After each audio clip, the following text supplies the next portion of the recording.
শ্রমিক রাজ্য সরকার নিজেরাই বলছে serious law and order incident. হ্যাঁ, কমিউনালি সেনসিটিভ এরিয়া, একেবারে পরিষ্কার কমিউনালি সেনসিটিভ এরিয়া। তার মানে কি এখানে কি হিন্দু মুসলমান রাইট হয়েছিল?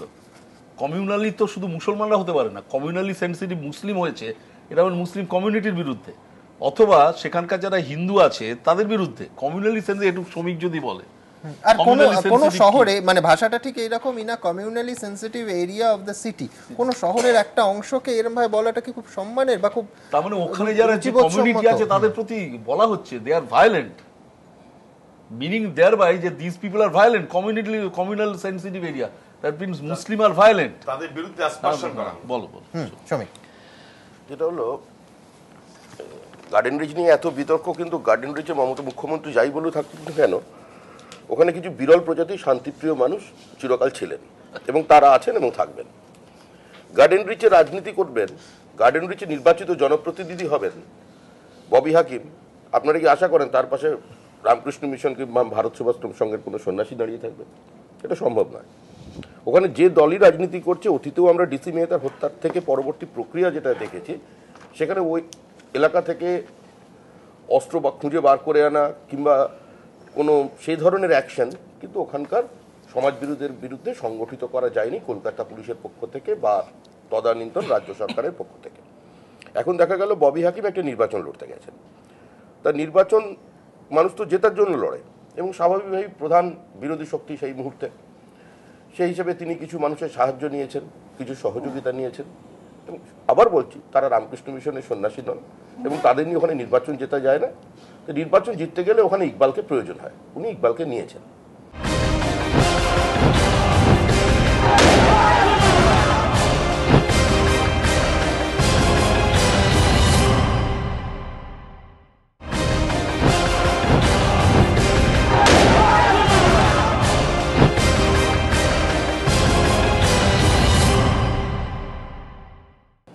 এখন ওই আপনারা দেখাচ্ছেন না, এটা পরিষ্কার আজকের দিনে ইবনে সুহান এদের সঙ্গে ইকবাল আছে, ইকবালের সঙ্গে ববি হাকিম আছেন, ববি হাকিমের সঙ্গে তার দল, যেটাকে অনেকে দল বলে মানতে নারাজ, একটা উচ্ছ্বাস বা আবেগ আছে, এবং তার সঙ্গে মমতা ব্যানার্জি আছেন, আর মমতা ব্যানার্জির সঙ্গে একটা মাসিভ ম্যান্ডেট আছে। সুতরাং যতদিন মমতা ব্যানার্জির জনগণের এনার্জি, যেটা উনি বললেন, জনগণ মমতা ব্যানার্জির সঙ্গে আছে, ভোট মমতা ব্যানার্জির সঙ্গে আছে, সংখ্যাগরিষ্ঠতা মমতা ব্যানার্জির সঙ্গে আছে, পশ্চিমবঙ্গের প্রশাসন, পশ্চিমবঙ্গ রাজ্য এভাবেই চলবে। এর অন্যথা যদি চলে তাহলে চিন্তাভাবনা করতে হবে, তখন আলাপ আলোচনা চলতে থাকবে। কিন্তু যেটা অত্যন্ত দুর্ভাগ্যের, সেটা হলো আমরা কোন রাজ্যে বাস করছি? এটা কি কোনো থিওক্রেটিক স্টেট?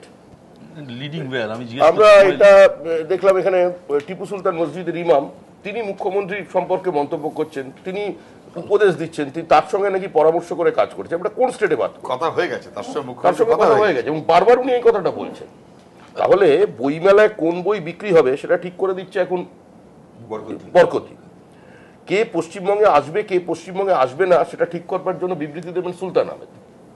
ববি হাকিম তিনি জনসভা করবেন নলহাটিতে, নির্বাচনে প্রচার করতে গিয়ে তিনি সেখানে বলবেন যে সলমান রুশদি তিনি সমাজ বিরোধী, লেখককে সমাজ বিরোধী বলবেন। তাহলে পশ্চিমবঙ্গের মানুষ যেটা চাইবে সেটাই তো হবে, মানুষ তাকে সেটাই চাইছেন। উনি ইকবালকে একটা নিরস্ত মানুষের সার্টিফিকেট দিচ্ছেন, মানুষ তাদের সঙ্গে আছে, তাই হবে। এবার প্রশ্ন হলো, আমরা এই সমস্ত বিরোধী রাজনৈতিক দল বলছেন এতজনের বিরুদ্ধে লড়তে হবে, এখন আবার ববি হাকিম এখান থেকে চলে গেছেন প্রচারে, আপনারা দেখাচ্ছেন। এখন উপনির্বাচনের প্রচার জমে উঠেছে। আমাদের রাজ্য সভাপতি রাহুল সিনহার আজকে দুটো মিটিং ছিল, পারমিশন নেওয়া। একটা জায়গায় তিনি সভা করতে পেরেছেন, ডাকবাংলো মোড়ে, তাকে সভা করতে দেওয়া হয়নি, পুলিশ করতে দেয়নি, এসডিও করতে দেয়নি, ক্যান্সেল করেনি না, নলহাটি আজকে করতে দেয়নি। আমরা নির্বাচন কমিশনকে দাবি জানিয়েছি যে ওসিকে সরাতে হবে কিংবা এসডিওকে সরাতে হবে, কিন্তু কিছু করার নেই। প্রশাসনের সম্পূর্ণভাবে রাজনীতিকরণ হয়ে গেছে।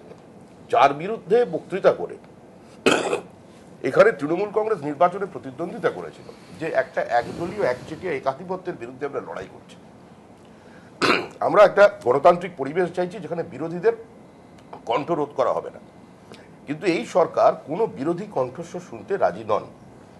আর মুখ্যমন্ত্রী তো সর্বত্র আছেন, উনি যে ওনার বক্তৃতা শুনছেন, ওনাকে আমরা দেখতে পাচ্ছি উনি আজাদের মৃত্যুর তদন্তের দাবিতেও উনি আছেন, উনি কিষাণজির নিধনেও আছেন, উনি বিভিন্ন সময় মানুষের কাছে আহ্বান জানাচ্ছেন যে পিঠে পুলি খান, আমরা আনন্দাসী যাত্রা দেখতে যান, উনি ওখানেও আছেন।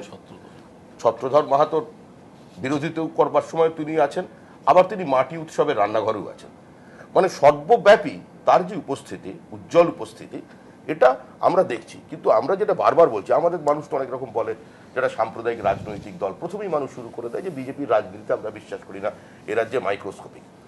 মুশকিল হচ্ছে আমরা অনেক জিনিস বুঝতে পারছি না। যেমন আগে যেটা বলতাম, আমি এটা আগেও বলেছি যে সকালবেলা জয়মা কালী, দুপুরবেলা বজরংবলী আর রাত্রিবেলা আলিরে আলী, এই যে জোড়াতালির সাম্প্রদায়িকতা বা জোড়াতালি ধর্মনিরপেক্ষতা, এটা বোঝার মতো কোনো মেধাবী ছাত্র আমাদের দলে নেই।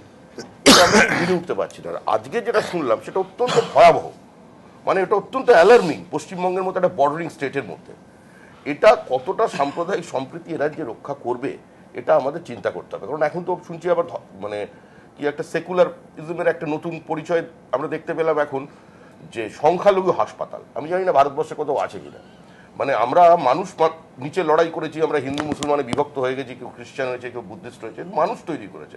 কিন্তু কোনো ডাক্তার কিংবা কোনো প্যাথোলজিস্ট এরকম কোনো টেস্ট আবিষ্কার করতে পারেনি যে মানুষের হাত থেকে রক্ত নিয়ে সেটা হিন্দুর রক্ত কিংবা মুসলমানের রক্ত এটা বলে দিতে পারে। আমার মনে হয় কর্মসংস্থান হচ্ছে তো 10 লক্ষ এরকম হয়তো নতুন একটা প্যাথোলজিক্যাল ল্যাবরেটরি হবে, প্রাইমারি শর্ত থাকবে, রক্ত নিয়ে দেখে বলে দেবে এটা মাইনরিটি ব্লাড কিনা। তো এই ধরনের চলছে। মাইনরিটি মেডিকেল কলেজ বলে কোনো হাসপাতালের অনুমোদন এমসিআই দেয়নি, দেয়নি। এটা দিলে তো আরো সর্বনাশ, কিন্তু দেবে না। প্রশ্ন হচ্ছে এগুলো হবে না। শোনো, তোমার ইনজিওরি হলো, এত বড় ইনজিওরি, তুমি ভাবো ওর সামনে হলো, তুমি তো ঢুকতে পারবে না মাইনরিটি। হ্যাঁ বটে তো, আগে তো টেস্ট করতে হবে। না না, এখন এই জায়গায় দাঁড়িয়ে আমরা এখন কি দেখছি, কে আগে চলে গেছে। এই যে অরুণাবদা আলোচনার শুরুতেই একটা এফআইআর এর কপি পড়ে শোনালেন, এটা একদম সম্পূর্ণ পরিষ্কারভাবে দেখা যাচ্ছে যে এটা একদম মানে মনিটর করা হয়েছে, করে তাকে দিয়ে লেখানো হয়েছে। এখন এ করে কি পশ্চিমবঙ্গের মুখ্যমন্ত্রীর ভাবমূর্তি উজ্জ্বল হচ্ছে? এ করে কি এখানে গণতান্ত্রিক পরিবেশ সুরক্ষিত থাকছে? আলটিমেটলি লস অফ ফেস কার হচ্ছে? সেটা হচ্ছে মমতা ব্যানার্জি। কারণ গত বিধানসভা নির্বাচনে মমতা ব্যানার্জি রাজনৈতিক লড়াইকে এমন জায়গায় পৌঁছে দিয়েছিলেন যেখানে প্রত্যেক বুথে প্রার্থী ছিলেন মমতা ব্যানার্জি, প্রত্যেক বিধানসভা কেন্দ্রে প্রার্থী ছিলেন মমতা ব্যানার্জি। বাদবাকি যারা লড়েছিলেন তারা শুধু প্রতীক মাত্র, কিন্তু লড়াইটা ছিল মমতা ব্যানার্জির সঙ্গে।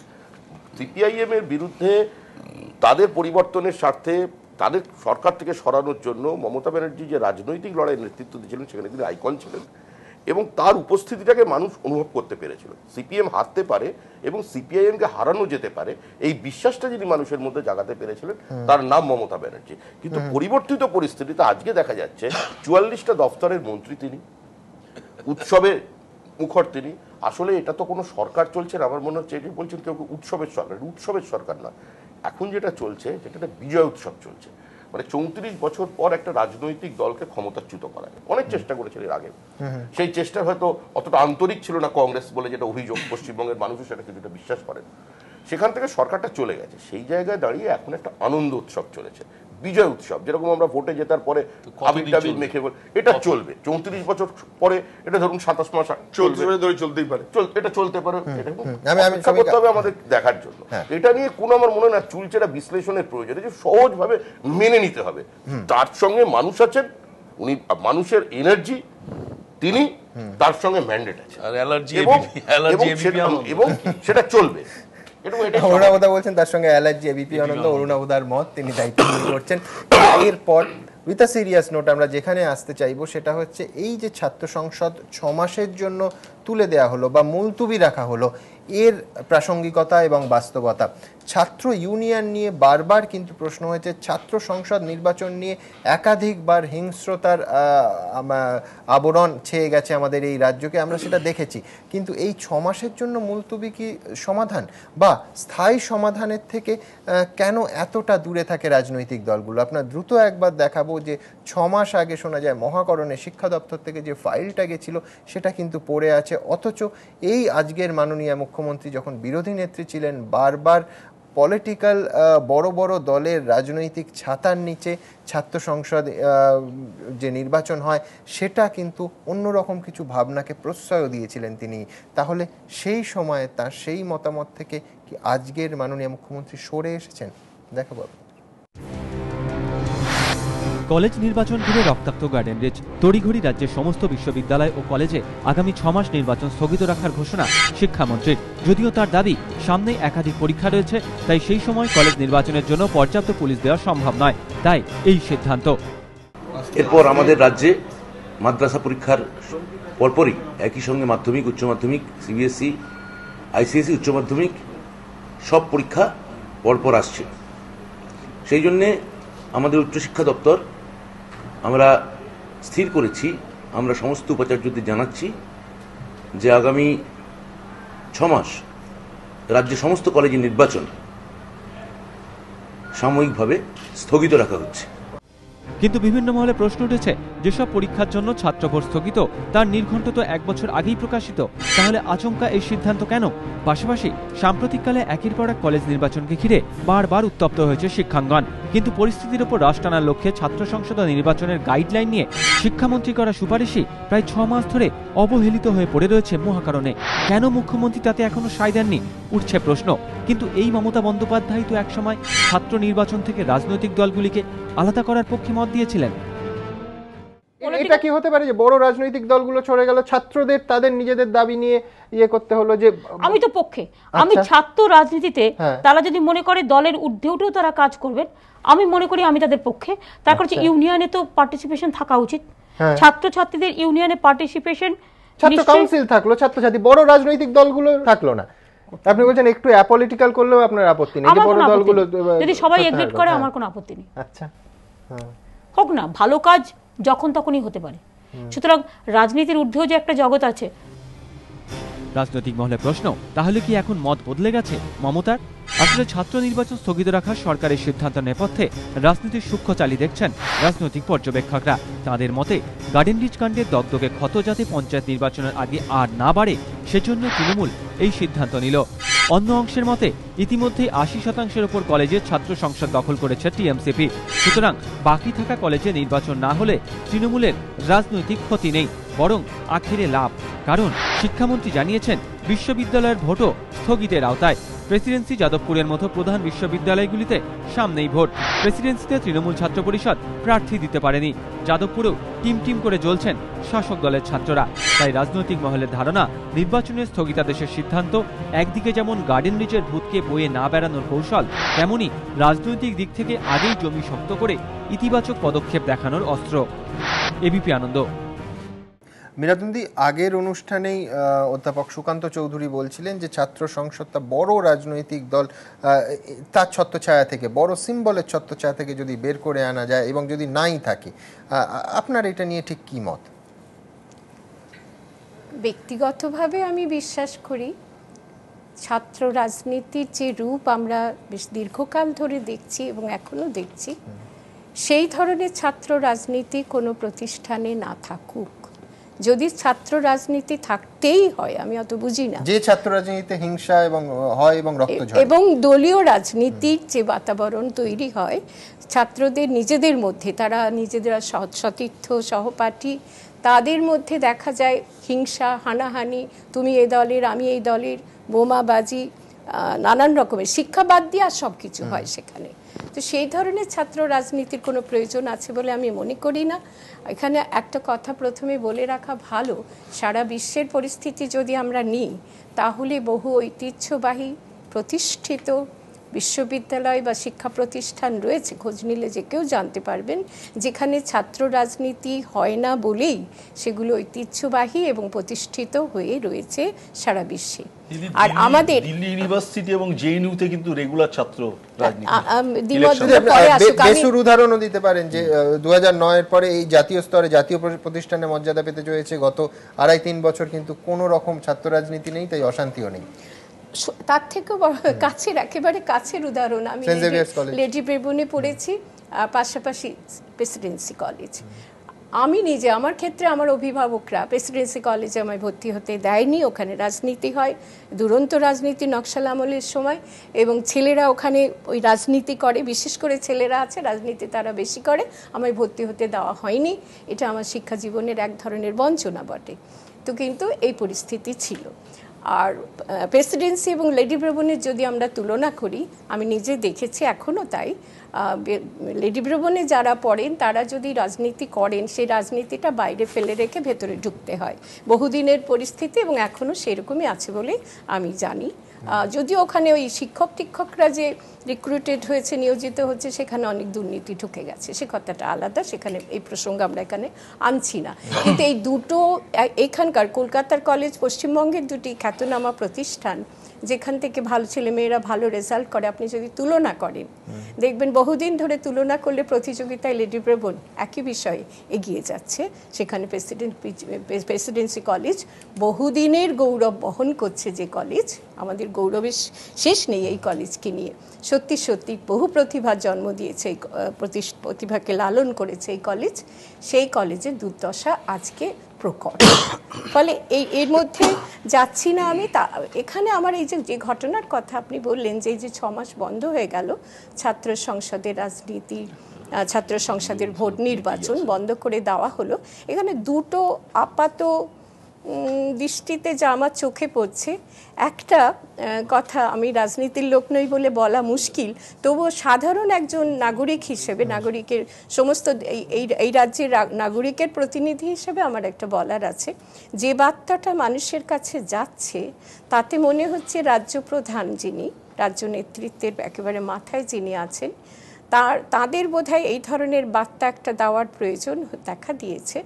যে এই গার্ডেন রিচে যে হিংসা হানাহানি ঘটলো, ছাত্ররা সেখানে ছিল না, কিন্তু ছাত্র নির্বাচনের মনোনয়নপত্র তুলতে গিয়ে তো ঘটনাটা ঘটেছে। ফলে সেই হিংসা হানাহানির থেকে তারা পাঠ নিয়ে ভবিষ্যতে যাতে 6 মাস অন্তত হিংসা হানাহানি না ঘটে, সেই জন্যে যেন এটা ওপর থেকে আমরা খুব সংশয়ী হয়ে গেছি, আর সেই সংশয় আমাদের মনে ঢুকছে, যেন সেই কারণেই কতখানি মানুষের জন্যে কনসার্নড বা মানুষের জন্যে ভাবেন, যার জন্যেই যেন এই ব্যাপারটি করা হলো। 6 মাস হিংসা হানাহানি শিক্ষাক্ষেত্রে না ঘটুক, অতএব সেই কারণে আমরা করছি। কিন্তু মুশকিলটা হচ্ছে যে পাশাপাশি আর একটা জিনিস হচ্ছে প্রতিষ্ঠিত হয়ে গেল একটা সত্য, সেটা বোধহয় অতটা অনেকের বুদ্ধিতে ধরা পড়ে না। সেটা হলো যে শিক্ষা প্রতিষ্ঠানে হিংসা নির্বাচনকে ঘিরে বা সংসদের মনোনয়ন নির্বাচন ইত্যাদিকে ঘিরে, ছাত্র সংসদের রাজনীতিকে ঘিরে যে হিংসা হানাহানি অবধারিত একটা অপরিহার্য ব্যাপার, যেটাকে কিছুতেই নিয়ন্ত্রণ করতে কেউ এতকাল পারেনি, এখন আরোই পাচ্ছে না, ব্যর্থতাটা খুব প্রকট। তো সেইটা তো প্রতিষ্ঠিত হয়ে গেল। 6 মাস যদি বন্ধ করা হয়, আমি তো শিক্ষামন্ত্রীকে বলতে শুনছিলাম যে তিনি ঘোষণা করছেন পুলিশ লাগবে, পর্যাপ্ত পুলিশ, আনা টানা নিরাপত্তা দিতে হবে, এবং ওই শিক্ষা প্রতিষ্ঠানে কি মাদ্রাসার পরীক্ষা আছে, অতএব এই ধরনের অনাকাঙ্ক্ষিত পরিস্থিতি যাতে না হয় সেই জন্য এটি করা হয়েছে। খুব ভালো কথা, কিন্তু এই অনাকাঙ্ক্ষিত পরিস্থিতিটা যে হয় সেটা তো মেনে নেওয়া হলো। তাহলে এই ধরনের হিংসা হানাহানি ছাত্র রাজনীতিকে প্রশ্রয় দেওয়া কেন? আর আপনারা যেটা দেখালেন একটু আগে, তখন বিরোধী দলনেত্রী ছিলেন, তিনি যখন পরিষ্কার স্বীকার করলেন, 1 এপ্রিল 2011, অনেকে বলছেন এই তারিখটাও তাৎপর্যপূর্ণ। এই ধরনের মজা করতে ভালো লাগে না। 1 এপ্রিলে আমার জন্ম, ওদের জন্মদিনটাকে অতখানি রসিকতা করব না। অনেকে মনে করেন আমার উপরে 2 দাদা, অথবা তারপরে বোধহয় বাবা মাকে এটা কি বলবো সৃষ্টিকর্তা নাকি রসিকতা করেছেন, তা নয়। কিন্তু আসলে আমি খুব কাঙ্ক্ষিত ছিলাম, 2 ছেলের পরে মেয়ে, খুবই কাঙ্ক্ষিত। সুতরাং 1 এপ্রিলকে এতখানি আমি অন্তত দেব না, এবং বলবো না যে এরকম একটা ব্যাপার ফুলটুল করার, বোকা টোকা বানানোর ব্যাপার বলবো না। কিন্তু আমার কাছে এই প্রশ্নটা খুব দেখা দিয়েছে। আরেকটু কি সময় আছে? তাহলে আপনারা এতক্ষণ যে কথা বলবো, আপনি বলছেন ছাত্রদের কথা, না আমি উনি শেষ করে নিন, তারপরে এখনো 2 জন বলা। হ্যাঁ, মানে একটু খুব ছোট করেই বলছি। সার্বিক পরিস্থিতি নিয়ে, বিশেষ করে তাপস চৌধুরী নিহত হওয়ার ঘটনার পরে যে কথা সবাই এতক্ষণ বললেন, ওরা আরো বেশি ভালো জানেন বলে বললেন, তবু আমি আমার একটা দৃষ্টিভঙ্গি খুব ছোট করে বলি, যেটা মনে হয় 4টে কথা বলবো। এই দেশ বা এই রাজ্যটা তদন্তের দেশ, যে তদন্ত কখনো শেষ হয় না। এই রাজ্যটা প্রাণের বিনিময়ে ক্ষতিপূরণ দেওয়ার দেশ। এই রাজ্যটা ভয়ের ভূতের দেশ। আর এই রাজ্যটা উল্টো রাজার দেশ। এক লাইন করে বলার সময় হবে কেন বললাম তদন্তের দেশ, যেটা অন্তহীন তদন্ত, অপরাধ কাণ্ড এখানে ঘটে, অপরাধী ছাড়া পায়, আর অপরাধের তদন্ত চলতে থাকে অন্তহীন কাল ধরে। সেই তদন্ত কোথায় গিয়ে শেষ হবে কেউ জানে না। অর্থাৎ তাপস চৌধুরীর ক্ষেত্রে সেটা ঘটবে বলেই আমাদের বিশ্বাস, সংশয় এবং বিশ্বাস। 2 নম্বর, প্রাণের বিনিময়ে ক্ষতিপূরণ দেওয়ার কথা বলা হয় এবং জনগণের টাকায় সরকারের পক্ষ থেকে বলা হয়, এটাও আমাদের কাছে অত্যন্ত পরিতাপের বিষয়। কারণ প্রাণ বাঁচানোর দায় নেই, তারপরে জনগণের টাকায় ক্ষতিপূরণ দেওয়া হয়। কেন প্রাণ বাঁচানোর দায় থাকবে না? কেন এমন অসহায়ভাবে দেশে মানুষকে নিহত হতে হবে, হত্যার শিকার হতে হবে, তারপর ক্ষতিপূরণ দেওয়া? এটা আমাদের জন্যে অত্যন্ত দুঃখজনক, দেশবাসীর জন্যে। উল্টো রাজার দেশ, অপরাধী পেরিয়ে যায়, অপরাধীর কোনো শাস্তি হয় না। অপরাধের বিরুদ্ধে, অপরাধ কাণ্ডের বিরুদ্ধে যারা প্রতিবাদ করে, প্রতিবাদী বরুণ বিশ্বাস, আমিনুল ইসলাম, দময়ন্তী সেন এবং একেবারে সম্প্রতি রঞ্জিত পচনন্দা, তাদের শাস্তি হয়, প্রাণও দিতে হয়, বদল টদল হয় এবং সেই বদলগুলো একেবারেই যুক্তিবিহীন বদল। ভয়, এটাকে আমি বলছি উল্টো রাজার দেশ, হওয়ার কথা নয়। অপরাধ যাতে না ঘটে, অপরাধী যাতে ধরা পড়ে, অপরাধের শাস্তি হবে, অপরাধ যারা প্রতিবাদ করছে অপরাধের বিরুদ্ধে, তাদের শাস্তি হওয়ার কথা নয়। শেষ হচ্ছে ভয়ের ভূতের দেশ। আমরা কিন্তু ভয়ের ভূত ছড়াচ্ছি চতুর্দিকে আমাদের দেশে, আমরা নিজেরা ছড়াচ্ছি এবং আমাদের সরকারে যারা আসছেন শাসক দল, তারা কিন্তু ভয়ের ভূত প্রত্যেকের কাঁধে বসিয়ে দিচ্ছেন। এবং তাপস পালের মৃত্যুর পরে আমার বারবার মনে হয়েছে, তাপস চৌধুরী, খুবই দুঃখিত আমি এমন একটি নাম উচ্চারণ করলাম, মানে এই ক্ষেত্রে অন্তত, তাপস চৌধুরীর মৃত্যুর পরে বারংবার মনে হয়েছে, অনেকেরই মনে হয়েছে, হয়তো কোনোভাবে তাপস চৌধুরীর কোনো ভূমিকা ছিল সদর্থক, ভালো ভূমিকা, সেই ক্ষেত্রে বাধা হচ্ছিল যারা পরিকল্পনা করে ছক কষছিলেন, তাই জন্যই কি তাকে, সেজন্যই কি তাকে সরে যেতে হলো? অতএব আর সরে যাওয়াটা সমস্ত দেশের জন্যে ওই ভয়ের ভূত চারিয়ে দেওয়া। নজরুলের কথা এটা, ভূতের ভয় নয়, ভয়ের ভূত। আমি আরেকটি কথা বলে শেষ করব। আমাকে সামান্য 2-4টে সত্য কথা বলি বলেই আমার বিশ্বাস বহু মানুষ এই সময়ে বলছেন, দিদি সাবধানে থাকবেন। এটাও এই ভয়ের ভূতকে চালিয়ে দিচ্ছে ওপরের তলার প্রধানরা, নেতৃত্বে যারা আছেন তারা, এবং মানুষের মধ্যে ভয়ের ভূত চালিয়ে যাচ্ছে, ভূত খেলা করছে। আর সেই ভয়ের ভূত আমাদের মতন কিছু মানুষ, আমরা সাধারণ মানুষই, তাদের মধ্যেও চালিয়ে দেওয়া হচ্ছে। এটা মর্মান্তিক এবং রাজ্যের এই পরিস্থিতি আমার কাছে মনে হয় সমস্ত দেশবাসীর কাছে অত্যন্ত মর্মান্তিক একটা পরিস্থিতি সৃষ্টি করছে, যেটা কারোর জন্যই ভালো নয়। আমি সুজনদার কাছে যাব, তার আগে আপনাদের দেখাতে চাইবো যে তাপস চৌধুরীর কথা মীরাতন্দি বলছিলেন। তাপস চৌধুরী যার বন্দুকের গুলিতে তাকে প্রাণ হারাতে হলো, সেই শেখ সুহান, তাকে অবশ্যই তদন্ত চলেছে। আমাদের বিশেষ রিপোর্ট, সেই তদন্তে কি উঠে আসছে, ঠিক কি বলছেন শেখ সুহান। পুলিশ সূত্রে জানা গিয়েছে, গুলি চালিয়েই পালিয়েছিল শেখ সুহান। গুলিতে এসআই লুটিয়ে পড়ার সঙ্গে সঙ্গেই ঘটনাস্থল থেকে বেপাত্তা হয়ে যায় আরেক অভিযুক্ত শেখ সুহানের কাকা ইবনেও।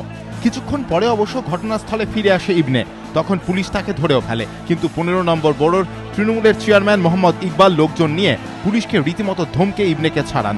ঘটনার দিন রাতেই অবশ্য শেখ সুহান ও ইবনেকে গ্রেফতার করে পুলিশ। সুহান গুলি চালিয়েই একটি বাড়িতে ঢুকে তার জামা পাল্টে ফেলে, তারপর কচ্চি সড়কের একটি বাড়ির ছাদে গিয়ে ঘাপটি মেরে বসেছিল। পুলিশ অভিযান চালিয়ে বাড়ির ছাদ থেকেই তাকে গ্রেফতার করে। সুহানের কাকা ইবনেও এলাকা ছাড়েনি, বাড়িতে বসে টিভিতে ঘটনার ছবি দেখছিল। তখনই কলকাতা পুলিশের গোয়েন্দা আধিকারিকরা তাকে গিয়ে গ্রেফতার করে। দুজনকেই এখন দফায় দফায় জেরা করছে সিআইডি। সিআইডির একাংশের দাবি, ইবনে সুহান জেরায় স্বীকার করেছে, পূর্ব পরিকল্পনা করেই আমরা সেদিন হামলা চালাই। হরিমোহন ঘোষ কলেজের ভোটে যাতে ছাত্র পরিষদ কোনো মনোনয়নপত্র তুলতে না পারে, সেই লক্ষ্যেই ছক কষা হয়েছিল। নেতৃত্বে ছিলেন তৃণমূল নেতা ইকবাল ওরফে মুন্না ভাই। তৈরি হয়েই জড়ো হয়েছিলাম কলেজের সামনে, আগ্নেয়াস্ত্র বোমা সঙ্গেই ছিল। এই সময় হঠাৎ করে খবর আসে মোক্তার দলবল নিয়ে উল্টো দিক থেকে কলেজে ঢুকছে। সঙ্গে সঙ্গেই মুন্না ভাইয়ের নির্দেশে আমরা হামলা করি, শুরু হয় বোমাবাজি, তারপরই গুলি। সিআইডির দাবি, জেরায় সুহান ও ইবনে আরও জানিয়েছে, মুন্না ভাই বলেছিল তোরা তোদের কাজ করে যাবি, যা হবে আমি সামলে নেব। এখন অবশ্য বেশ হতাশ কাকা ভাইপো ইবনে সুহান। গার্ডেন রিচ কাণ্ডের বাকি তথ্য জানার জন্য ইকবালকে গ্রেফতার করা প্রয়োজন বলেই মনে করছে সিআইডি। ইবনে সুবহান সহ অন্যান্য ধৃতদের দফায় দফায় জেরা করে ইকবাল মোক্তাদের নাগাল পাওয়ার সূত্র খুঁজছে তারা। এবিপি আনন্দ। আমি সুজনদার কাছে যাব, কিন্তু তার আগে আপনাদের দেখাবো যে সিবিআই তদন্ত এমন একটা বিষয়, মমতা বন্দ্যোপাধ্যায়ের বিরোধী নেত্রী থাকাকালীন তার রাজনৈতিক কেরিয়ার যদি দেখা যায় নানা ঘটনায়, এমনকি তার বিরোধীরা বলেন যে বড় দুর্ঘটনা হলেও সিবিআই তদন্তের দাবি করেছেন আজকের মাননীয় মুখ্যমন্ত্রী। আজকে অথচ তিনি যখন মাননীয় মুখ্যমন্ত্রীর চেয়ারে, তখন কিন্তু সিআইডির হাতে তদন্তভার কলকাতা পুলিশের হাত থেকে চলে গেল। সিবিআইয়ের যে দাবি কংগ্রেস প্রথমে করেছে, তারপর সিপিআইএম দল করেছে, সেই দাবিকে এখনও কিন্তু কোনো রকমভাবে মেনে নেয়ার ইঙ্গিত দেননি মাননীয় মুখ্যমন্ত্রী। আপনাদের এখন দেখাবো তার রাজনৈতিক কেরিয়ারে একের পর এক ঘটনায় কিভাবে সিবিআই তদন্তের দাবি করেছেন এবং সেই দাবিতে অনড় থেকেছেন মমতা বন্দ্যোপাধ্যায়। বিরোধী আসনে থাকাকালীন কোনো ঘটনা ঘটলেই সিবিআই তদন্তের দাবি জানানোটা কার্যত অভ্যাসে পরিণত করে ফেলেছিলেন মমতা বন্দ্যোপাধ্যায়। অত্যন্ত ছোট ঘটনা থেকে শুরু করে বড় ঘটনা, এক নজরে দেখে নেওয়া যাক এমন কতগুলি ঘটনা যেখানে মমতা বন্দ্যোপাধ্যায় সিবিআই তদন্তের দাবি জানিয়েছিলেন। বানতলা গণধর্ষণ, ছোট আঙাড়িয়া, বেহালা বিষ তেল কাণ্ড, তাপসী মালিকের মৃত্যু, নন্দীগ্রাম গুলিচালনা। নন্দীগ্রামে যেভাবে গণহত্যা হয়েছে, যেভাবে অত্যাচারিত হয়েছে মহিলাদের উপরে, যেভাবে অত্যাচার হয়েছে, ধর্ষণ হয়েছে, এবং আমরা মনে করি যে সিবিআই এনকোয়ারি হওয়া উচিত। টোটাল ঘটনাটাকে ট্যাম্পার করে দেওয়া হচ্ছে, সমস্ত এভিডেন্স লোপাট করে দেওয়ার চেষ্টা হচ্ছে। সুতরাং আমরা মনে করি নন্দীগ্রাম গণহত্যার বিচারের জন্য সিবিআইকে টোটাল তদন্তটা করানো উচিত। জননী ইটভাটা কাণ্ড, কোর্টে গিয়ে ওদের অ্যাডভোকেট জেনারেল বলেছিল যে সিবিআই করার প্রয়োজন নেই। 7 দিন যখন সিবিআই করেছিল, জননী ইটভাটা থেকে ধরা পড়েছিল সিপিএমের 10 জন, তারা ধরা পড়েছিল অস্ত্র সমেত, কিন্তু তাদের সিআইডি ছেড়ে দিয়েছে, বুদ্ধবাবু নিজের ডিপার্টমেন্ট। রিজওয়ানুর কাণ্ড, যদি সরকার মনে করেন সত্যি ঘটনাটির তদন্ত হওয়া উচিত, সিআইডিকে দিয়ে তদন্ত করে কোনো লাভ নেই, কারণ যে পুলিশ করেছে পুলিশেরই নিজস্ব অর্গানাইজেশন হচ্ছে সিআইডি। আমরা মনে করি এটা সিবিআই অর্ডার করানো উচিত। নেতাই কাণ্ড, এর বাইরেও একাধিক এরকম উদাহরণ রয়েছে। এর মধ্যে সিংহভাগ ক্ষেত্রেই হয় সরকার, নয় কলকাতা হাইকোর্ট সিবিআই তদন্তের নির্দেশ দিয়েছিল, যা টলিয়ে দিয়েছিল বাম শাসনকে। কিন্তু বিরোধী আমলে সর্বদা সিবিআই তদন্তের দাবি তোলা সেই মমতা বন্দ্যোপাধ্যায় কিন্তু গার্ডেন রিচ কাণ্ডে সিআইডির ওপরই গভীর আস্থা দেখান। সিবিআই তদন্তের দাবিকে কানে তোলার প্রয়োজন বোধ করেন না। আর শাসক মমতা আজ যখন এই ভূমিকায়, তখন উল্টো দিকে সিপিএম সিবিআই তদন্তের দাবিতে সরব। যা ঘটেছে তাতে সিআইডিকে দিয়ে এই বিষয়ে তদন্ত নিরপেক্ষভাবে হতে পারে না। যেরকম গুড়াপ কাণ্ডে হয়েছে, এখানেও তাই হওয়া উচিত, সিবিআই তদন্ত হওয়া উচিত। বিরোধী থেকে শাসক হওয়ার পর মমতার এই আচরণ চমকে দিয়েছে রাজনৈতিক পর্যবেক্ষকদের। প্রশ্ন উঠেছে, তাহলে কি বিরোধী আসনে থাকার জন্যই তখন সিবিআই তদন্তকে বাম সরকারের বিরুদ্ধে হাতিয়ার হিসেবে ব্যবহার করেছিলেন? তাই কি আজ শাসক হওয়ার পর গার্ডেন রিচ, লোবা, তেহট্ট কিংবা পুলিশি চাপে আমিনুলের আত্মহত্যার মতো অভিযোগের ক্ষেত্রেও চুপ থাকেন মুখ্যমন্ত্রী মমতা বন্দ্যোপাধ্যায়? বাম আমলে সিবিআই তদন্ত না করলে তদন্তে পুলিশ পক্ষপাতিত্ব করবে বলে যে যুক্তি মমতা খাড়া করতেন, এখন কি আর তার সরকারের ক্ষেত্রে তা খাটে না? এই প্রশ্ন উঠতে শুরু করেছে রাজনৈতিক মহলের একাংশে। এবিপি আনন্দ। সুজনদা, ক্ষমতার আসনে থাকলে, শাসক দল হলে, তখন কি সিবিআই সম্পর্কে একটা রিজার্ভেশন থাকে, আর বিরোধী দল সিবিআই করে তখন সেটা সিআইডির দিকে ঘুরিয়ে দেওয়া যায়? একই ট্রেন্ড। কখনো শাসক দলে যখন আপনারা, তখন সিবিআইয়ের এই দাবিকে বারবার খারিজ করে দিয়েছেন, আজকে সিবিআইয়ের দাবি তুলছেন, রোল রিভার্সাল? না না না, সূর্যকান্ত মিশ্র বলেছেন, আমার ধারণা ব্যাখ্যামূলকভাবেই বলেছেন, কারেক্টলি বলেছেন।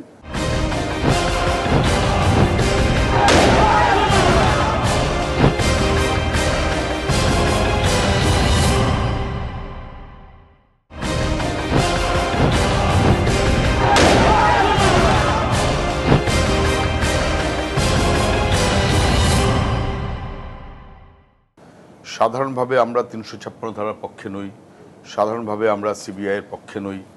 ইন্টারফিয়ারেন্স, দিল্লির সরকারের তরফ থেকে হস্তক্ষেপ, সেটা খুব সমীচীন আমরা মনে করি না। রাজ্যপাল এই সিস্টেমটা কতটা ঠিক তা নিয়ে আমাদের প্রশ্ন আছে। এগুলো নতুন কোনো কথা না, এগুলো আমাদের বরাবরের। আমরা আজকে একরকম বলছি, কালকে একরকম বলেছি তা না। সরকারি যখন ছিলাম তখন অথবা এখন আমাদের কথা বদলায়নি। তাহলে এক্ষেত্রে সূর্যকান্ত মিশ্র যেটা বলেছেন বিরোধী দলনেতা, যে এখানে সিবিআই তদন্তের কোনো বিকল্প নেই। সত্যি বিকল্প নেই। কেন নেই? আমি আমি আমি সরকারি পক্ষের দিক থেকেই দেখছি। সরকার সাধারণ স্বাভাবিক কাজ হচ্ছে ডিসিডিডি সংস্থাকে দিয়ে তদন্ত করানো। যদি করতো মানে বুঝতাম। সরকার সরিয়ে আনলো সিআইডিতে, তার মানে সরকার সন্দিহান যে ডিসিডিডিকে দিয়ে তদন্ত করা যাবে না, দায়িত্ব দিল সিআইডিকে। যে সিআইডির অপদার্থতা সম্পর্কে গতকালকেও আবার হাইকোর্ট একটা কমেন্ট করেছে, কারণ অ্যাকশন নিয়েছে রাদার। সিআইডি তদন্তটা শুরু করে দুদিনের মধ্যে আবার ডিসিডিডির কাছে হাজির হলো যে আমি পারবো না। তাহলে ডিসিডিডি পারবে না সরকার বলছে, সিআইডি পারবে না সিআইডি বলছে, কে করবে? ফলে এর মানে লজিক্যাল আর ন্যাচারাল কনক্লুশন হচ্ছে দুটো সংস্থা, যে দুটো সংস্থাকে হয় সরকার নয় সিআইডি ভরসা করছিল, তারা নিজেরাই নিজেদের ভরসা খেতে উজ্জ্ব করছে। যদি উজ্জ্ব করে থাকে তাহলে আত্মতৃতীয় কোনো বিকল্প থাকে না। 1 2 মন্ত্রী সরাসরি ইনভলভড, দুটো এফআইআর ইতিমধ্যে দেখেছেন, এবং যেখানে স্পষ্ট ইবনে না সুভান কি নাম আমার হয়তো মনে থাকে না, শিক্ষানুরাগীরা মানে যারা তৃণমূল কংগ্রেসের সম্পদ, আমি এইভাবে বলবো, যারা তৃণমূল কংগ্রেসের সম্পদ, তারা নিজেরা ইতিমধ্যে যা যা ওখানে বলেছেন তার থেকে এটা স্পষ্ট যে এদের বাদ দিয়ে মুন্না চলতে পারবে না, মুন্নাকে বাদ দিয়ে ববি হাকিম চলতে পারবে না, ধরা আছে। ববি হাকিমকে বাদ দিয়ে মুখ্যমন্ত্রী চলতে পারবেন না, ধরা আছে। ফলে এটা এরকম নয় যেটা একা মুন্নার ব্যাপার। এবং এই যে তিনজনের লিঙ্ক হয়ে আছেন, এটা একদম স্পষ্ট ওই কথাটা থেকে। দিদি কিচ্ছু ভেবো না, হ্যাঁ দিদি কিচ্ছু ভেবো না, মুক্তার এসেছিল গুলি করতে, আমি সব সামলে নেব। সামলে নিতে পারলে ববি হাকিম আরো একটু বাড়তি হয়তো গুরুত্ব পেতেন, কিন্তু সামলে নিতে না পারলেও ধরা আছে। অতএব মুখ্যমন্ত্রীকে তার স্বার্থ রক্ষা করার মতন করে ববি হাকিমকে সাপোর্ট দেওয়া, সেই কারণে মুন্নাকে সাপোর্ট দেওয়া, এই যদি চলতে থাকে তাহলে রাজ্যের প্রশাসন তার পক্ষে এটা সম্ভব নয়। এটা না বুঝবার আমাদের কোনো কারণ নেই। এবং সেই কারণেই ফিরে এসে নিজে 54 ঘন্টা পরে আসলেন, সেটা প্রশ্ন হলো না। প্রশ্ন হলো কেন উনি লেট করেছেন, কিসে লেট করেছেন? অ্যারেস্ট করতে। আচ্ছা, অ্যারেস্ট করতে লেট করেছে বলে কি? আপনাদের দেখাতে চাইবো মাননীয় মুখ্যমন্ত্রী মহাকরণ থেকে বেরোনোর সময় গত মঙ্গলবার, তারপরে বৃহস্পতিবার তিনি যখন ফিরে এলেন, বৃহস্পতিবার ঠিক কি বলেছিলেন, কেন কলকাতার পুলিশ কমিশনারকে সরাতে হলো তাকে, তার ব্যাখ্যা। আমি চাই যারা ক্রিমিনাল, যাদের নামে এফআইআর আছে বা যাদের নামে কেস হয়েছে, তাদের এতক্ষণও কেন অ্যারেস্ট করা হয়নি। আমি চাই পৃথিবীর যে কোনো প্রান্তেই থাকুক না কেন, যারা দোষী তারা শাস্তি পায়। এটা অ্যাকশন নিতে দেরি হয়েছে বলে আমাকে এই অ্যাকশনটা করতে হয়েছে। শুনলেন, অ্যাকশন নিতে দেরি হয়েছে মানে সংবাদ মাধ্যমে প্রকাশিত সংবাদ অনুযায়ী 12 তারিখ ওই ইবনে না সুভান তাদের অ্যারেস্ট করা হয়েছে সন্ধ্যেবেলা। মুন্না পাওয়া যায়নি, ওনাকে অ্যাকশন নিতে হয়েছে। অ্যাকশন নিয়ে যাকে নিয়ে এসেছেন তাহলে ওনাকে তাকে আজকে বলতে হয় 12-র পর 14 অ্যাকশন নিতে পারলো না বলে ট্রান্সফার করা হলো। 14-র পরে 16 চলে গেছে, 16-র পরে 18 চলে গেছে, 18-র পর 19, আড়াই গুণ সময় হয়ে গেল, ধরতে পারলো না বলে এখনকার পুলিশ কমিশনারকে উনি কি ট্রান্সফার করছেন? তাহলে করছেন না। এবং এটা কোনো যুক্তি নয় এই কারণে যে ঠিক 1 মাস আগে আমি একটা ঘটনাকে আপনার মনে করিয়ে দেব। আরাবুল ইসলাম 6 তারিখের ঘটনা। রেজ্জাক মোল্লা 70 বছর বয়স, 40 বছরের এমএলএ। কি কন্ডিশন আমরা সবাই জানি, ব্যাখ্যায় যাচ্ছি না। আরাবুল ইসলামকে অ্যারেস্ট করতে কতদিন লেগেছে? 11 দিন, 17 তারিখ। আরাবুল ইসলাম সহ অন্য যাদের নাম এফআইআর আছে তারা কে কে অ্যারেস্ট হয়েছেন? একজনও না। তাহলে রাজ্য পুলিশের যারা মূল মাথা তাদেরকে উনি ট্রান্সফার করেছেন। তাহলে 11 দিন দেরি হলে সেটা অপরাধ নয়, 2 দিন দেরি হয়েছে এটা অপরাধ। এটা কেউ কিনবে না, এই যুক্তি কেউ কিনবে না।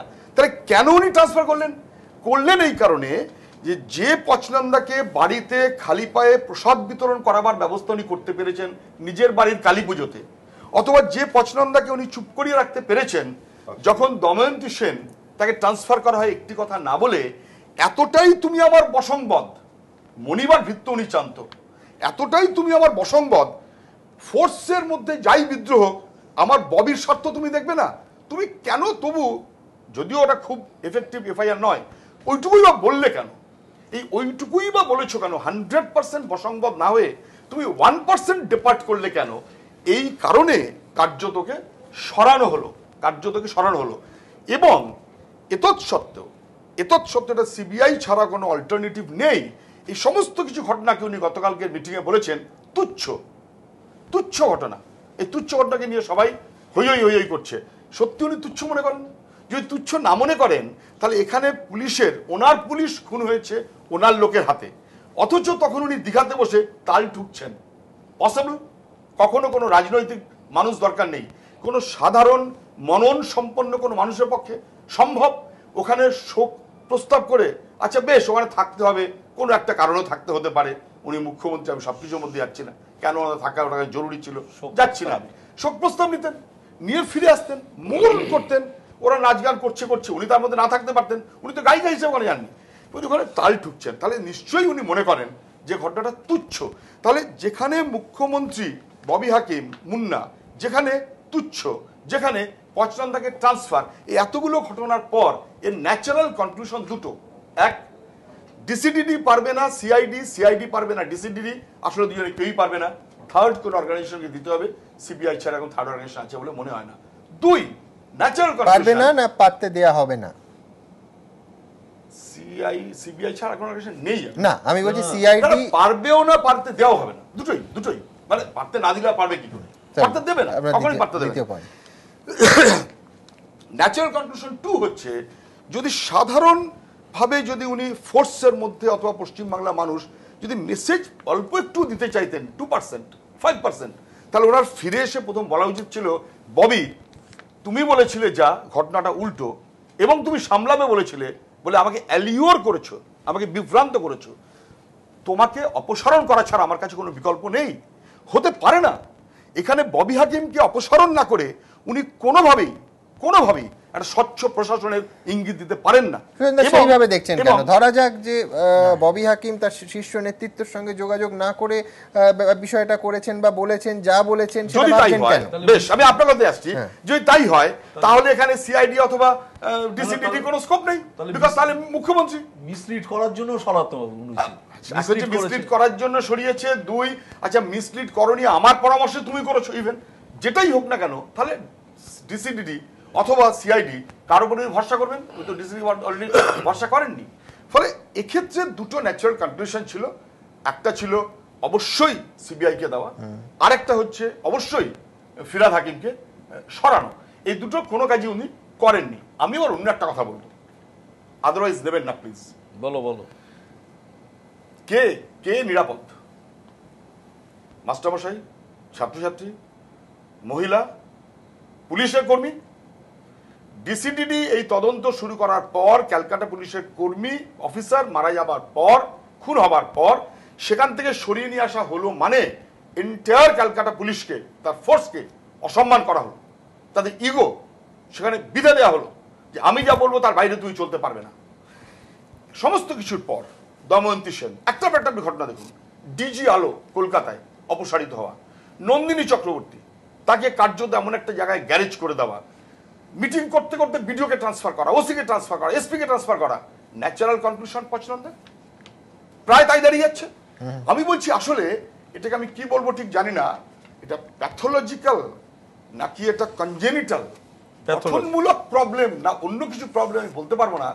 উনি রাজনীতি শুরু করেছিলেন, এ কথাটা আমাকে বলতে হবেই, তাতে কেউ যদি আমার উপর দুঃখ পান আমার কিছু করার নেই। উনি রাজনীতি শুরু করেছেন, এমপি হয়েছেন দুটো জন্ম তারিখ দিয়ে। উনি রাজনীতি শুরু করেছেন ডক্টর মমতা ব্যানার্জি লিখে।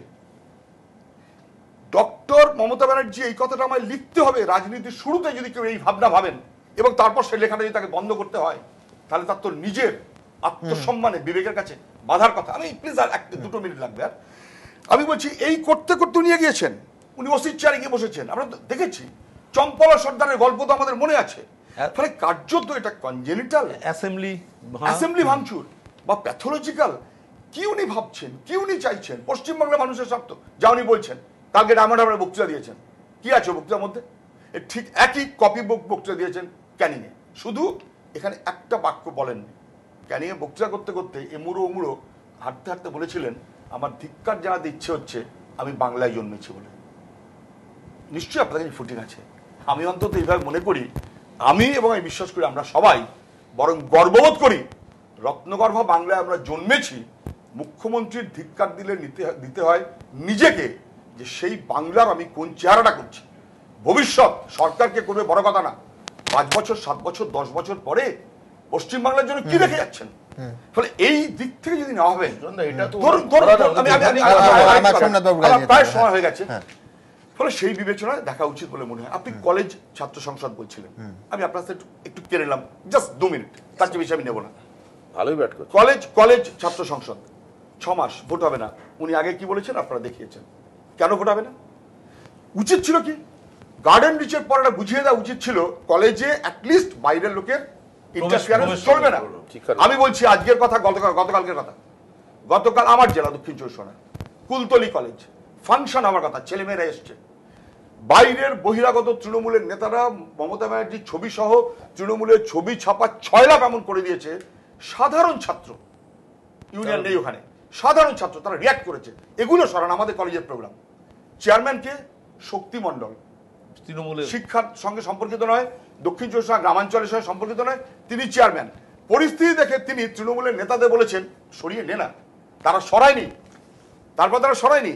তাহলে শক্তিমণ্ডলের কথা তারা চলবে না, তাদের কথা শক্তিমণ্ডল চলবে। আজকে এন্ড্রুজ কলেজ গভর্নিং বডির মেম্বার চন্দনা ঘোষ দস্তিদার কলেজের প্রোগ্রাম প্রিন্সিপাল ডেকেছেন, অনেকদিন যায়নি, আজ গেছে।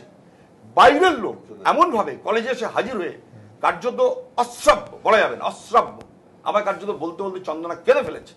আমি বলেছি একটা পুলিশের ডায়েরি করে রাখো, পুলিশ কমিশনারকে বলো কি করে লাগে। আমি জাস্ট আমার এক মিনিট, এই বাইরের এই ইন্টারফিয়ারেন্স এটা কিন্তু গার্ডেন রিচের পরে বন্ধ হয়নি। তাহলে বাইরের ইন্টারফিয়ারেন্স যাতে না হয় আইন শৃঙ্খলা, সেই কারণে 6 মাসের জন্য কলেজ ইলেকশন বন্ধ করেছেন না। কলেজের কন্ট্রোল জানে এবার নেওয়া হয়ে গেছে।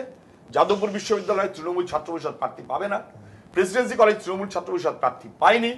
গত সপ্তাহে একটা ভোটই হয়েছে কলকাতায়, খানিকটা বলা যেতে পারে ফেয়ার ভোট করতে পেরেছে ভিক্টোরিয়া, 57 বামপন্থীরা, 0 তৃণমূল।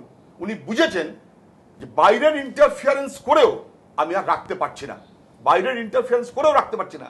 ভিক্টোরিয়া 57-0 হয়েছে, আর ওখানে মানে ভোট ছাড়া ওই যে হরিমোহন জিততে হয়েছে।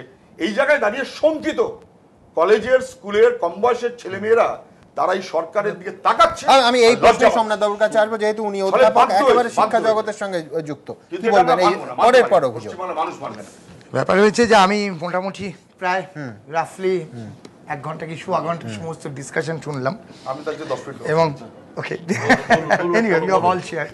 এবং কিছু ভিউজগুলো এখানে কালেক্ট করলাম। মানে প্রথম কথা হচ্ছে যে আপনি কোন জায়গাটা সম্বন্ধে আমার কাছে জানতে চাইছে বলুন, যে আপনি নির্বাচন প্রসঙ্গে দেখুন, এটা আপনাদের কার ভালো লাগবে না লাগবে আমি জানি না, আমি শিক্ষাবিদ হিসেবে এবং সাধারণ একজন নাগরিক হিসেবে আমি আমার মতামতটা দিতে চাই। মানে আমরা যে সময় কলেজে পড়াশোনা করেছি, প্রেসিডেন্সি কলেজে পড়েছি, তার আগে আমরা স্কুলে পড়েছি, আমাদের জীবনের প্রথম অভিজ্ঞতা প্রেসিডেন্সি কলেজের ইলেকশনে বহিরাগত তদানীন্তনকালের যারা সরকার ছিলেন সেই সরকারের লোকজন এসে প্রেসিডেন্সি কলেজের ইলেকশন বানচাল করে টরে দিয়ে ছাত্র ইউনিয়ন বা যাই বলুন দখল করেছিলেন।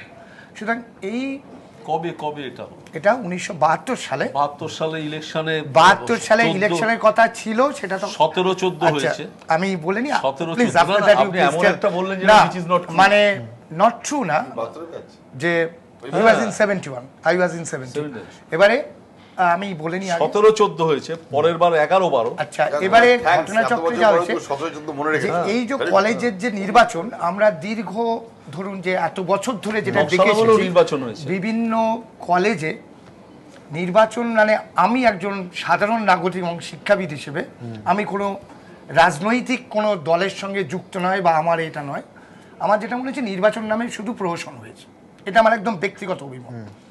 এবং সেখানে বহু পশ্চিমবঙ্গের কলেজে দীর্ঘ 30-35 বছর ধরে একটা নমিনেশন পর্যন্ত দেওয়া যায়। আজকে যেটা নিয়ে আমরা রিভার্স ওয়েতে আলোচনা করছি বা দেখছি, দেখা গেছে সেখানেও কি বিরোধী পক্ষের কেউ জেতেনি, বহু কলেজে জিতেছে। সেটা হচ্ছে তার ঠিক লোকাল স্ট্রেংথ, কলেজ ইউনিয়নের তার স্ট্রেংথ বা তার পকেটটা কতটা ভারী সেইভাবে বেরিয়েছে। মেজরিটি কেসে দেখা গেছে যে শাসক দলেরই যারা পার্টিকুলারলি দা এসএফআই, আপনার কি রেকমেন্ডেশন থাকবে? ধরুন এখন আমরা কি দেখছি যে শেখ সুবান আর ইবনেরা ছাত্র সংসদ এবং তার লড়াইটা লড়ছে, তাদের হাতে বন্দুক, কোনোদিন কলেজে গেছে কিনা এই বন্দুক কলেজ যাওয়া না যাওয়া এটা কিন্তু আজ থেকে অতীতেও ছিল।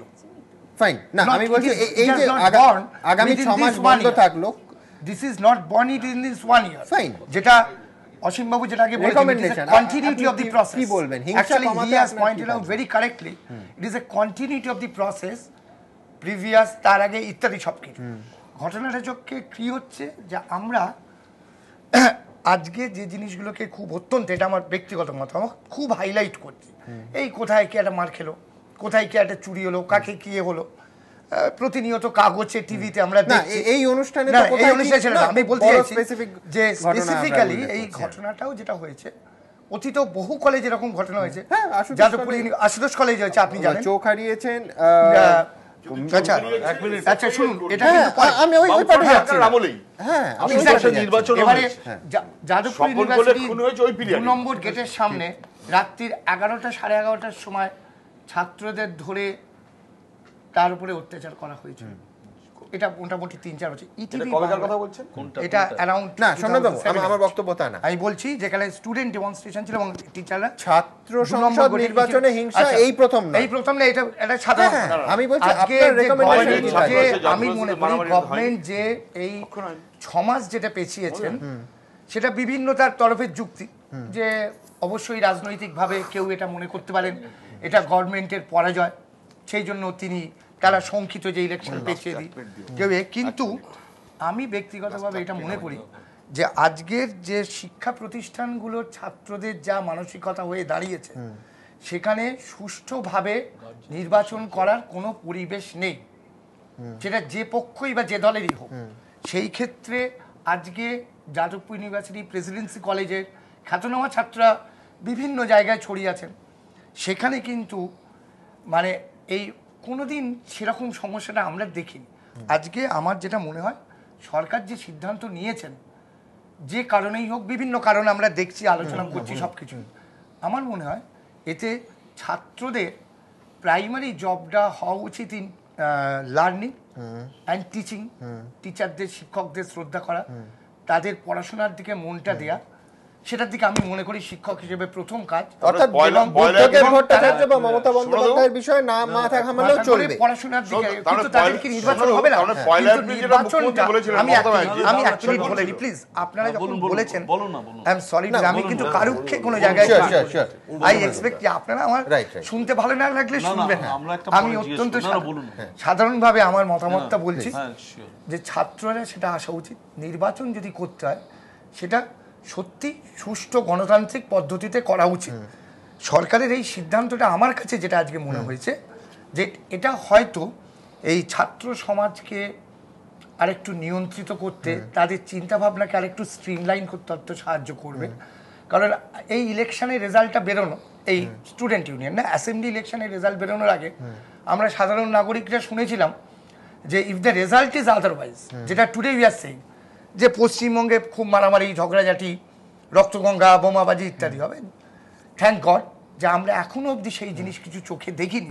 বৃহৎ আকারে বিশাল মারামারি, খুনি, বোমাবাজি, স্পটিক ইনসিডেন্ট হচ্ছে, সেটা কেউ অস্বীকার করতে পারবে না। এবং আমি মনে করি সেটা সরকারের একটা, আমার মনে হয়েছে যে অবশ্যই সেটা একটা অ্যাডমিনিস্ট্রেটিভ কন্ট্রোল, যে to prevent all those things. কারণ আমি জানি, আমার কাছে যাদবপুর ইউনিভার্সিটি বহু লোক বলেছেন, এই যে স্যার ইলেকশনের তো রেজাল্ট বেরোবে, এরপরে বোধহয় আমাদের আর পিঠের চামড়াটাও থাকবে না, চামড়া কি মাংসটাও থাকবে না, কারণ আমরা তো এত বছর ধরে ইলেকশন এইভাবে, I do not want to enter into that politics, কিন্তু মানে আমি মনে করি যে ইট ইজ নট দেয়ার, এবং এটা সরকারের আমি মনে করি অত্যন্ত একটা ভালো দিক, সাফল্য। সময় একেবারে শেষ, যে তাহলে স্কুল নির্বাচনে যে স্ট্যাটিউটারি ইলেকশন গার্জিয়ানস ভোট, সেটা কি বন্ধ করেছে গভর্নমেন্ট? সেটা তো সবচেয়ে বেশি মারপিট হচ্ছে। প্যাথোলজিক্যাল প্রবলেম কিনা আমার খুব দুঃখ হয়, বিশ্বাস করুন। শ্রীমতী মমতা ব্যানার্জি যখন কংগ্রেস থেকে বেরিয়ে আসলেন, সীতারাম কেশরী সম্পর্কে কমেন্ট করেছিলেন উনি ঘাটের মরা, যদিও সম্পর্কে কমেন্ট করেছিলেন। আবার এই রাজনৈতিক বিষয়কে ঢুকতে চাই না, আমার সময় একেবারে শেষ, একেবারে শেষ, অন্য সময় আমরা আমি একটা জিনিস বলতে দিদি, আপনি খুব অ্যানালিটিক্যালি কতগুলো সময় একেবারে শেষ, আপনাদের সবাইকে অনেক ধন্যবাদ। ইনফ্যাক্ট মিরাতুন্দির অনেক কিছু বলেছেন, শুনেছি, কিন্তু আমি একটা জায়গায়, উনি দুটো জায়গা আমি আমরা নিঃসন্দেহে রাজার দেশ বা উল্টো রাজা, এটা কিন্তু ঠিক নয়। কারণ আজকে মিডিয়া পত্রিকা সেই বিতর্কে যাচ্ছি না। 34 বছর আগে ভূতের ভয় উনি বলেননি, উনি বলেছেন চমৎকার একটা কথা, ধন্যবাদ ওনার, ভয়ের ভূত। এই ভয়ের ভূত সত্যি সত্যি উনি সোমনাথ বাবু যেরকম বলছেন, সত্যি সত্যি যদি ভয়ের ভূত তার পাখা বিস্তার না করে তাতে আমাদের থেকে খুশি কেউই হবে না। এই অনুষ্ঠানের শেষে আপনাদের আমি দুটো বিষয় দেখিয়ে এই অনুষ্ঠান থেকে বিদায় নেব। যেতে যেতে দেখব যে আগামীকাল একটা বন্ধ, সেটা নিয়েও ওই ভয়ের ভূত যে কি হবে, কি হতে চলেছে, সেই বিষয়ে নানা তর্ক, নানা জল্পনা, এবং পাশাপাশি ইতিমধ্যেই কিন্তু একটা ছুটির মেজাজ, অনেকে ছুটি নিতে শুরুও করেছেন। তার কারণ একদিকে যেমন সরকারি তরফে প্রচুর হুমকি আছে, প্রচুর কথাবার্তা আছে, কড়া বার্তা আছে, তেমন উল্টো দিকে বোধহয় এর লুফলগুলোর রাস্তাটাও একেবারে স্পষ্ট। এই দুটো বক্তব্য রেখে পরপর আপনাদের দেখিয়ে প্রতিপক্ষ অনুষ্ঠান আজ শেষ করব।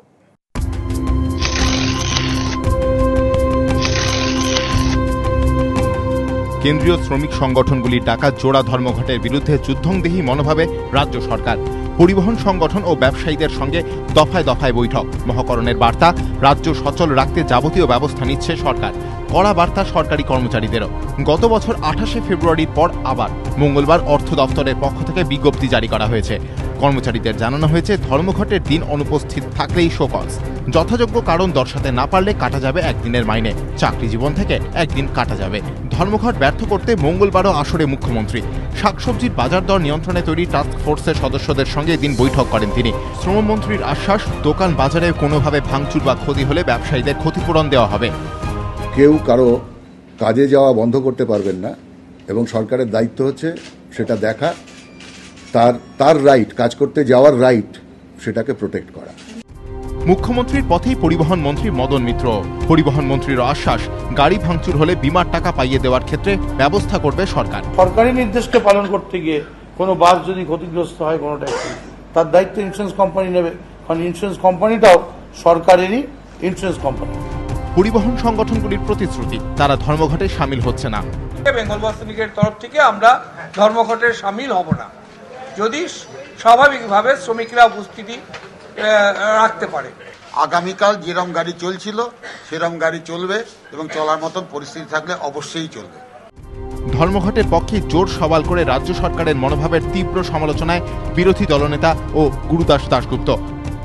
তিনি যদি প্রতিবাদ করে পরিবর্তনের লড়াই করে থাকতে পারেন, তাহলে আমরা এখন ভারতবর্ষের পরিবর্তনের জন্য প্রতিবাদের লড়াই করতে পারবো না কেন? সরকার শান্তিপূর্ণভাবে মানুষের প্রতিবাদ করবার যে অধিকার, সেটা কেড়ে নিতে চায়। এদিকে বিতর্ক বাড়িয়ে ধর্মঘটের বিরোধিতায় রাস্তায় পুলিশ। দুর্গাপুর ও বারাসত সহ বিভিন্ন জায়গায় মাইক নিয়ে রাস্তায় ধর্মঘটের বিরুদ্ধে প্রচার করে পুলিশ।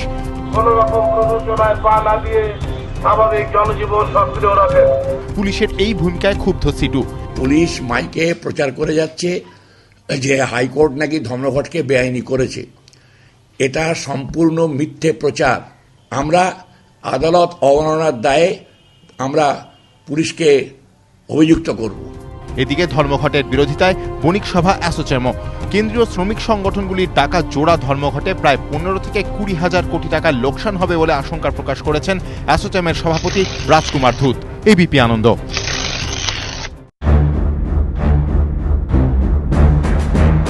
শ্যাম ও কুল দুই রক্ষা করতে গিয়ে মঙ্গলবার থেকে আর্ন লিভে চলে গেলেন একাংশ সরকারি কর্মচারী। সাধারণ দিনে যেখানে গড়ে 75% থাকে উপস্থিতির হার, বন্ধের দিনে এখন তা বেড়ে দাঁড়াচ্ছে 85%।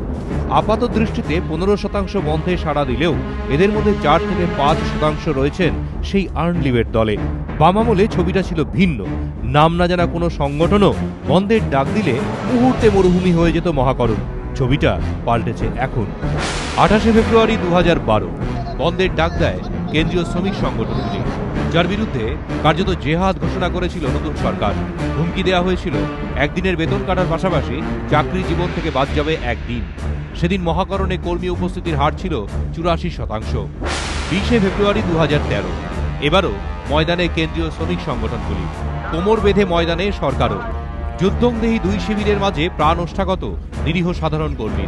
একদিকে সরকারি কোপে পড়ার ভয়, অন্যদিকে ইউনিয়নে রক্তচক্ষু, পথে ঘাটে বিপদের আশঙ্কা আর বাড়ির উদ্বেগ। এই পরিস্থিতিতে শ্যাম ও কুল দুই রক্ষা করতে গিয়ে তাই সুকৌশলে আর্ন লিভের রাস্তা ধরেছেন 4 থেকে 5% কর্মচারী। এর আগের 3টি বন্ধেও একই উদ্ভাবনী শক্তির পরিচয় দিয়েছেন তারা।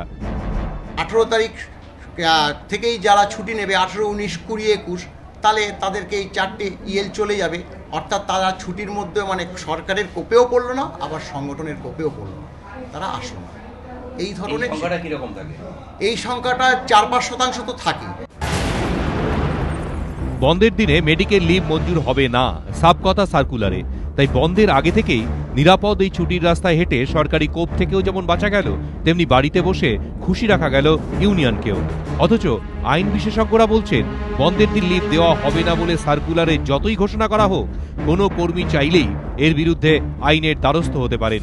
কেননা আগাম জানিয়ে কারো শরীর খারাপ হবে এটা প্রত্যাশা করা নিছকই বাতুলতা।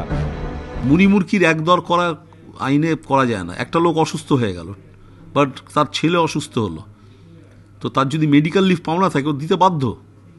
যদি সে সত্যি সত্যি মেডিকেল সার্টিফিকেট প্রডিউস করে তাহলে দিতে বাধ্য। আমাদের এরকম অনেক কটা কেস হয়েছে, আগে ছুটিতে কয়েকদিন ছুটি কাটাচ্ছিল, একদিন বাদ পড়ে গেছে, তার মাইনে কাটছে, সেটা কাটতে স্টে হয়ে গেছে। আইনের আশ্রয় নেওয়া তো যায়, কিন্তু সাধারণ কর্মচারীরা জানেন আইনের দ্বারস্থ হওয়া মানে বেড়াল রক্ষা করতে গিয়ে গরু বিক্রি করে বসা। তাই সেই পথে হাঁটার সাহস দেখান না নিরীহ কর্মীরা। তাই আর্ন লিভ মানে এখানে safe passage. Dipak Ghosh, ABP Ananda, Kolkata.